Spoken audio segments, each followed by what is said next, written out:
కానూన్ RTI media. నమస్కారం. వార్తలకు స్వాగతం. ముందుగా ముఖ్యాంశాలు. బీఆర్ఎస్ లీడర్ మీడియా సమావేశం, పలు అంశాలపై వివరణ.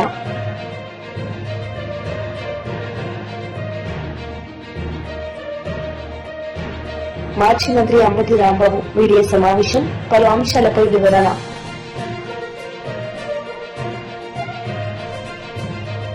మాజీ మంత్రి అంబటి రాంబాబు మీడియా సమావేశం నిర్వహించారు. ఈ సందర్భంగా పలు అంశాలపై ఆయన మాట్లాడారు.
మాజీ మంత్రి దేవినేని ఉమామహేశ్వరరావు మీడియా సమావేశం నిర్వహించారు. ఈ సందర్భంగా పలు అంశాలపై ఆయన మాట్లాడారు.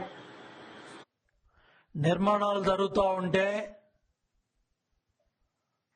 చూసి ఓర్వలేక తట్టుకోలేక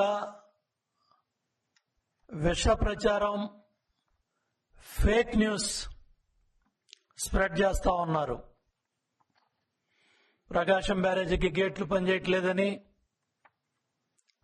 కొండవీటి వాగు నీళ్లన్నీ కూడా పొన్నూరు నియోజకవర్గం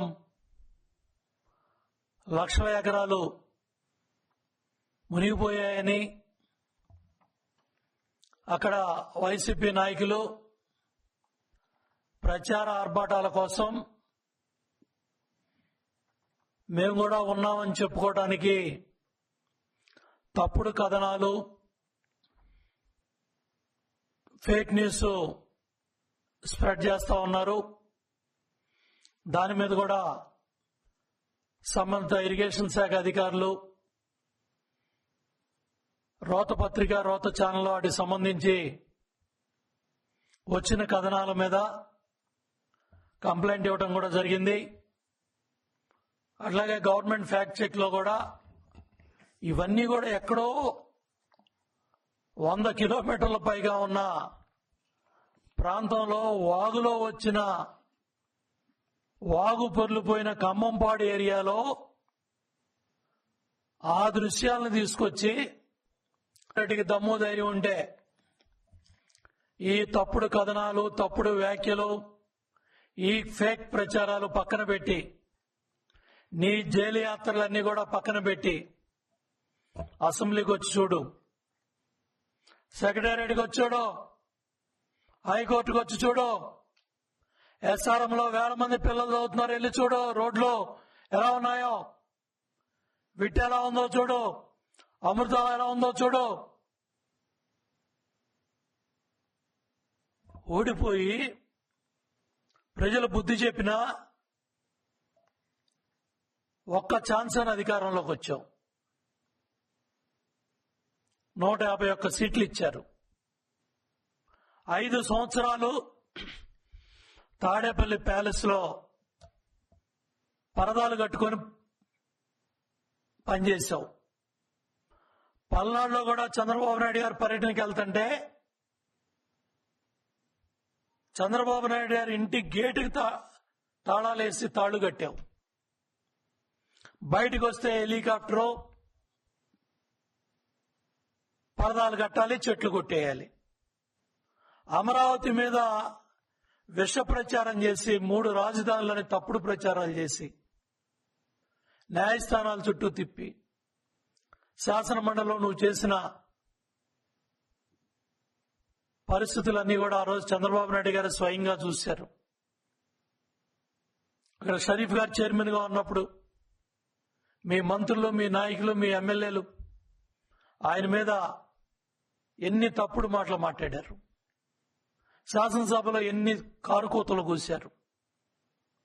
ఇంత చేసి 34,000 ఎకరాలు ఇచ్చిన 29,000 రైతాంగాన్ని, మహిళలని కూడా చూడకుండా డొక్కల్లో పోలీసులతో తన్నిచ్చి వేలాది మందిని కేసుల్లో ఇరికిచ్చి వందలాది మందిని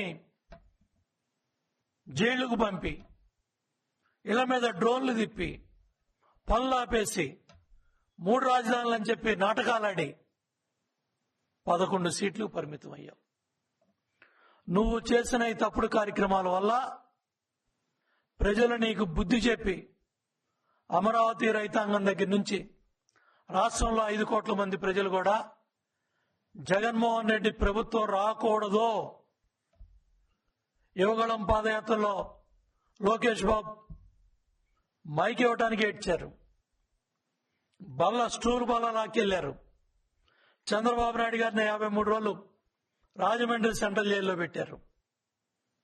మహిళల మీద అసెంబ్లీలో తప్పుడు కూతలు కూశారు.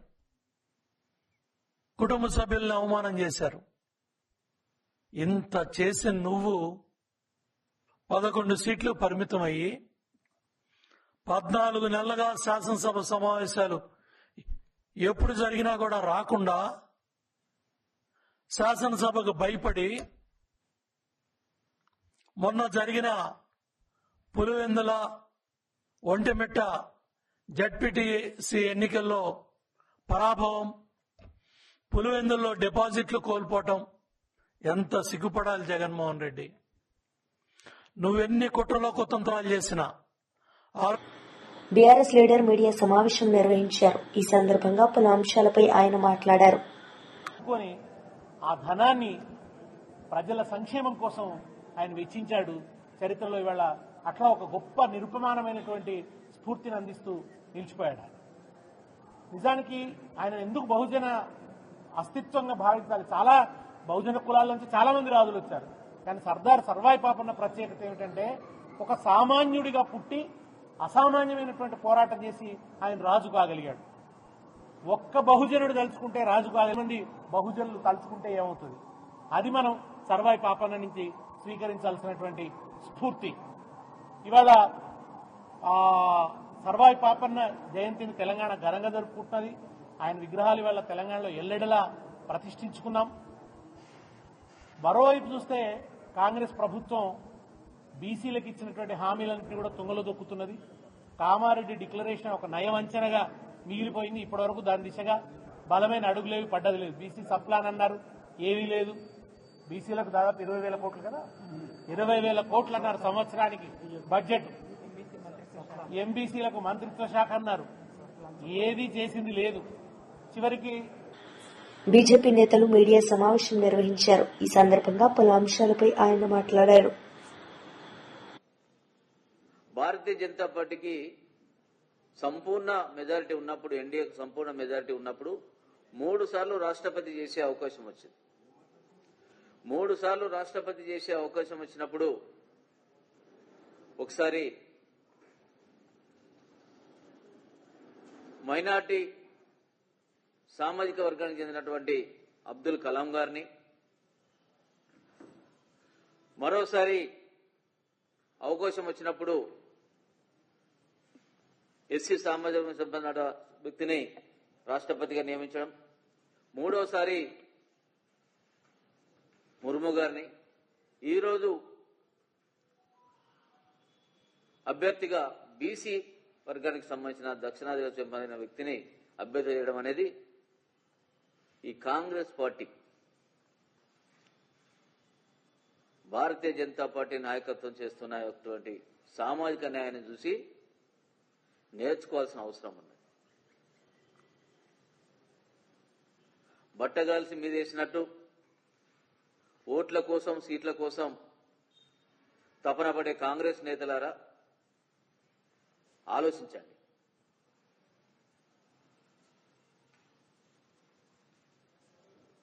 మీరు మొదటి నుండి కూడా మీ పార్టీ అంబేద్కర్కు వ్యతిరేకమైన పార్టీ, అంబేద్కర్ ఆలోచన విధానానికి వ్యతిరేకమైన పార్టీ, దళితులకు సంబంధించిన వ్యతిరేకమైన పార్టీ. మీకు రాష్ట్రపతులుగా గెలిచే అవకాశం ఉన్నప్పుడేమో పోటీలో ఎవరిని పెట్టి గెలిపించుకుంటారో సమాజం అంతా చూస్తున్నారు. 3 సార్లు మీకు ఓట్లు లేవు, మీరు రాష్ట్రపతిగా గెలవలేరు అని ఎన్డీఏకు, ప్రభుత్వానికి, భారతీయ జనతా పార్టీకి సంపూర్ణ మెజార్టీ ఉన్న తెలిసినప్పుడల్లా ఎస్సీలను అభ్యర్థులుగా పెట్టారు. మీరు గెలిచేటప్పుడేమో అగ్రవర్ణాలకు సంబంధించిన మీ సామాజిక వర్గాలకు పెట్టుకుంటారు, ఓడిపోయేటప్పుడు మాత్రం దళితులకు సంబంధించిన మీరా కుమారి లాంటి వాళ్ళని పెట్టించి ఓడగొడతారు. అదే తరహాలో రాష్ట్రంలో కూడా మీరు అధికారంకి వచ్చే ముందు చెప్పిన మాటలకి, అధికారం వచ్చిన తర్వాత మీరు చేస్తున్నట్టు పరిపాలనకు చూసినట్టయితే నక్కకు నాగలోకానికి ఉన్నంత తేడా ఉన్నది. ఎస్సీ, ఎస్టీ, బీసీ వర్గాలకు సంబంధించిన విషయంలో ముఖ్యంగా ఇప్పుడు విద్యార్థుల సీజన్, విద్యా సంవత్సరం ఆరంభం. ఒకసారి విద్యా సంవత్సరం ఆరంభం విషయానికి ఒకసారి చూసినట్టయితే మీరు వచ్చిన 7.5 కాలంలో మీరు ఇచ్చిన హామీలు, మీరు అమలు చేస్తున్న పనుల్లో చూసినట్టయితే బడ్జెట్ కేటాయింపులు, వాటికి సంబంధించిన కేటాయింపులే కాదు, వాటిని ఖర్చు చేసే విధానం. Biodiversity board chairman Neelayapalem Vijay Kumar media సమావేశం నిర్వహించారు. ఈ సందర్భంగా పలు అంశాలపై ఆయన మాట్లాడారు. మామూలు ప్రజలకి అసలు బుగ్గన రాజేంద్ర కావచ్చు, వైసీపీ చెప్పింది ఏంటి, 4 నెలల్లో అంటే ఈ సంవత్సరం ఏప్రిల్ నుంచి జూలై వరకు మన ఆర్థిక పరిస్థితి ఎలా ఉంది, మనం ఏమైనా తగ్గామా లేకపోతే ఎక్కామా, లేకపోతే వైసీపీ చెప్పినట్టు వాళ్ళ 2024 కాదు 23 కంటే కూడా మేము తగ్గిపోయినామని సాక్షి రాశారు. సో మామూలు ప్రజలకి చెప్పాల్సిన బాధ్యత మా మీద ఉంది. కాబట్టి ఫస్ట్ లో రాష్ట్ర స్వంత ఆదాయం అంటూ ఉంటుంది. అంటే రాష్ట్రం తన సొంతగా సంపాదించుకునేది ఆదాయం 3 రకాలుగా వస్తుంది రాష్ట్రానికి. ఒకటి రాష్ట్ర స్వంత ఆదాయం, ఇంకొకటి కేంద్ర ప్రభుత్వం ఇచ్చే గ్రాంట్లు, మూడవది కేంద్ర ప్రభుత్వం ట్యాక్సుల్లో ట్యాక్సులు కలెక్ట్ చేసిన తర్వాత మన బాటాగా ఇచ్చేది. అంటే 3 రాష్ట్రం సొంతంగా సంపాదించుకునేది, కేంద్ర ప్రభుత్వం ఇచ్చే గ్రాంటులు, మూడవది రాష్ట్రం పన్నుల్లో మనకు వచ్చే వాటా, కేంద్ర పన్నుల్లో మనకు వచ్చే వాటా. ఈ 3 రాజేంద్ర గారు ఏం చేశారంటే కేంద్రం ఇచ్చే గ్రాంట్లు ఒక రోజులో రావు, వాళ్ళ దీని ప్రకారం వస్తుంటాయి అన్నమాట. ఈ రాష్ట్ర ఆదాయం ప్రతి 30 రోజులకు ఒకసారి లెక్కేస్తారు, కానీ సెంట్రల్ గ్రాంట్ మాత్రం ఆ టైప్ లో రావు. దాని 2 కలిపేసి మాకు జూలైలో 55,000 కోట్లు వచ్చాయి అంటూ చాలా తప్పుడు ఫిగర్లు. ఒక ఆర్థిక మంత్రిగా పనిచేసిన వ్యక్తి మాట్లాడుకోవాలని మాటలవి. ఎందుకంటే చిన్నపిల్లలు కలిసేట్లవి షేమ్ అంటారు చూడండి, మనం అట్లా షేమ్ అది. సో సరే, ఆయన ఏం చెప్పాడంటే మాకు 58,000 కోట్లు వచ్చాయండి 2023లో, 2 సంవత్సరాల తర్వాత కూడా మీకు 49,000 కోట్లు వచ్చాయని సాక్షులు రాసుకున్నాడు. సరే, వాళ్ళ పేపర్ వాళ్ళు ఇష్టం రాసుకుంటారు. కానీ యాక్చువల్గా జరిగింది ఏంటంటే 2023 జూలైలో రాష్ట్రానికి వచ్చిన సొంత ఆదాయం అంటే GST, goods and service tax అనగా జీఎస్టీ, స్టాంప్స్ రిజిస్ట్రేషన్ మీద వచ్చే ఇది, land revenue, okay, sales tax, excise, union taxes లో మన యొక్క షేరు, ఇవి రాష్ట్రం సొంతగా సంపాదించుకునేది. కేంద్రం గ్రాంట్ ఇస్తుంది. గ్రాంట్ అంటే మధ్యాహ్న భోజన పథకానికి కొంత ఇస్తుంది, అంగన్వాడీలు కొంత ఇస్తుంది, ఇట్లా ఒక్కొక్క పథకానికి ఇస్తుంది. ఆ యొక్క పథకానికి ఆ నెల 30వ తేదీన రావాలని రూల్ లేదు. పక్క నెలలో కూడా రావచ్చు, ఆ పక్క నెలలో కూడా రావచ్చు. సో ఈ నెల వచ్చిన గ్రాంట్లను కలిపేసుకునేసి చెప్పారు. ఇంకోటి ఏంటంటే 2023లో ఏకాఏకైన జూన్ జూలై మాసాల్లో దాదాపు 17,000 నుంచి 25,000 కోట్ల రూపాయలు సెంట్రల్ నుంచి వచ్చింది. ఎందుకు వచ్చిందయ్యా అంటే 2014 నుంచి 19 వరకు మీ అందరు గుర్తుండే ఉంటుంది, revenue deficit grant, revenue road దాదాపు 11,000 కోట్లు మనకు రావాలి అంటూ మనం చాలా పోరాటం. ఇన్ఫాక్ట్ ఆ యొక్క పోరాటమే కేంద్ర ప్రభుత్వంతో మనం చాలా గట్టిగా అడుగుతూ వచ్చాం. కానీ 2019 దాకా రాలేదు. చివరికి 2023లో 2014లో రావాల్సిన డబ్బు 2023లో వచ్చింది. శ్రీమాన్ బుగ్గన రాజేంద్ర గారు ఆ డబ్బులు కూడా ఆదాయంతో కలిపేసి ఎప్పుడో 10 సంవత్సరాల క్రితం రావాల్సిన డబ్బు ఈ 2023 జూన్ జూలైలో వస్తే, జూలైలో ఆ డబ్బు కూడా కలిపేసుకొని మాకు బ్రహ్మాండంగా ఆదాయం వచ్చేసింది, అప్పుడు ఆదాయం కంటే ఇప్పుడు మీ ఆదాయం తక్కువ అన్నారు. షేమ్. ఇంకోసారి చెప్తున్నాను, మీరు ఆర్థిక మంత్రి అండి, వైసీపీలో కొద్ది గొప్ప మీకు నాలెడ్జ్ ఉంది ఇన్ని రోజులు మా యొక్క భావన. నేను గౌరవంగానే చెప్తున్నాను. ఇన్ని రోజులు రాజేంద్ర గారు కాస్త ఆచితూచి మాట్లాడతారు అని మీకు ఎవరు రాయిచ్చారో, దువ్వూరి కృష్ణ అనే రాయిచ్చారు, ఇంకొకరు రాయిచ్చారు, నాకేం తెలియదు. కానీ ఇలా ప్రజల్ని మోసం చేయొద్దు, ఇట్స్ రాంగ్. జీఎస్టీ ఇందాక నేను చెప్పేట్టు రాష్ట్ర సొంత ఆదాయం అంటే 2023 జూలైలో 38,879 కోట్లు అండి, 38,000 crores. చేంజ్ చేద్దాం. 2024లో 40,958 అంటే 41,000 crores, అంటే దాదాపు 3,000 కోట్లు పెరిగింది సంవత్సరానికి. 2025 జూలై మొన్న ఏమంటారు 15 days క్రితం మాజీ మంత్రి మేరు నాగార్జున మీడియా సమావేశం నిర్వహించారు. ఈ సందర్భంగా ఆయన మాట్లాడారు. మీరేమైనా దారాదత్తం చేస్తా ఉన్నారా ఆలోచించమని అడుగుతా ఉన్నా. ఏ కంపెనీలకు మీరు భూములు ఇస్తా ఉన్నారో. ఈరోజు ఐటీ కంపెనీలు పేరు మీద ఊరు పేరు లేనటువంటి అక్కడ వర్క్ కూడా జరగనటువంటి కంపెనీలకు మీరు భూములు అప్పలంగా కట్టబెడతా ఉన్నారంటే దానిలో మతలబు చెప్పాల్సిన బాధ్యత ప్రభుత్వం మీద ఉంది.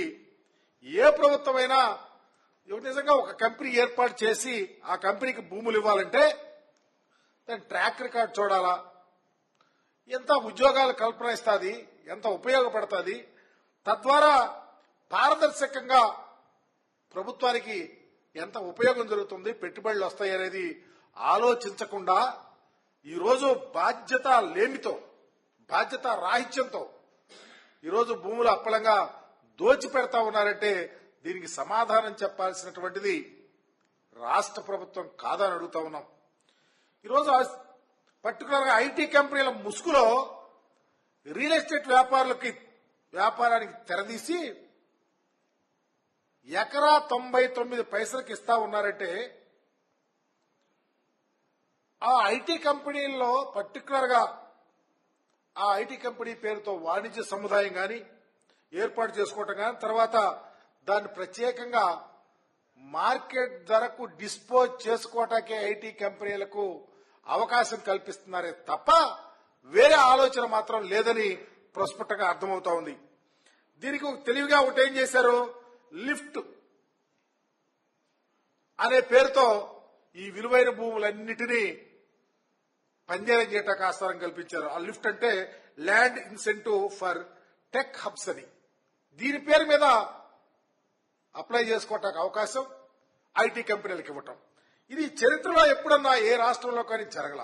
పర్టికులర్ గా ఆంధ్రప్రదేశ్ లో విలువైనటువంటి భూములు, ఉదాహరణకి ఈ రాష్ట్రంలో ప్రిడామినెంట్ గా ఉన్నటువంటి భూముల్ని అవజేసే కార్యక్రమం రాష్ట్ర ప్రభుత్వం తీసుకుంది. ఆ కార్యక్రమంలో భాగంగానే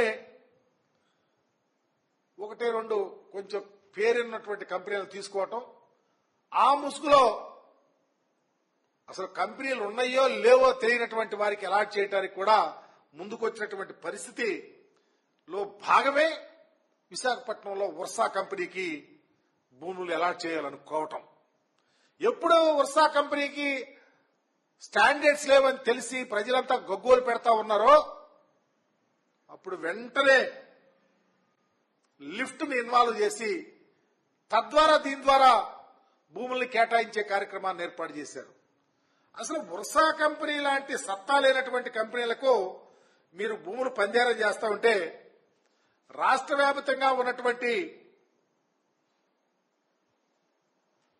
ఖరీదైనటువంటి భూములను కొల్లగొట్టాలని ఒక ఆలోచన తప్ప వేరొకటి లేదు. ఎందుకంటే మా ప్రభుత్వంలో మేము చూసాం, చాలా ప్రెస్టేజియస్ గా ఎవరికన్నా భూమి ఎలా చేయాలంటే దాని యొక్క స్టాండర్డ్స్ ఏంటి, దాని యొక్క పరిస్థితి అన్ని పరిశీలన చేసి ఆలోచించి పరిగణలోకి తీసుకున్న పరిస్థితి చూసాం. ఉదాహరణకైతే వార్తలు ముగించే ముందు ముఖ్యాంశాలు మరోసారి.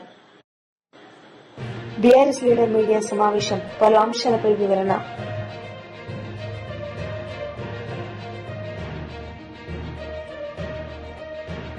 మాజీ మంత్రి అంబటి రాంబాబు మీడియా సమావేశం, పలు అంశాలపై వివరణ.